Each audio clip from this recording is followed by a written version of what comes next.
Akabenje kano kagudde ku kyalo Kikumbi nga kino kyesudde kilomita 2 okuva mu kibuga ky'e Mityana. Kano kavudde ku loole ey'ekika kya Tata ebadde yeetisse emiti eremeredde omugoba waayo era n'egwa.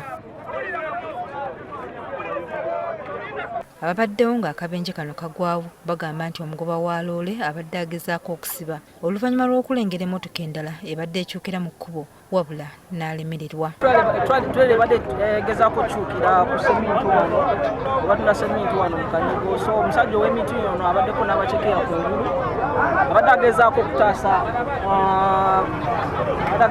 emmotoka gy'ataasa n'ekola ki negaana then kubanga yeringudde ekikwera emmotoka byaddiwo ekisumbuza wano wakati bikyukira mu kkubo kyokka luguudo lwa highway era omusajja awanawamya eri n'emmotoka n'alwanagana n'emmotoka agenza okutuuka wano nga boxibode weerera boxibode yedduse.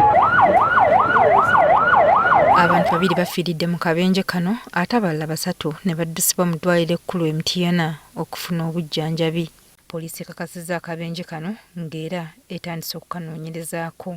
Abantu 2 baafudde ng'omu yafiiriddewo nga omulala yafiiridde mu ddwaliro nga basirikale baffe baatuuse ku scene of crime. Omulambo gw'omugenzi gwatwaliddwa mu ddwaliro e Mityana okugwekebejja nga abakoseddwa nabo baddusiddwa mu ddwaliro ekkulu e Mityana okufuna obujjanjabi.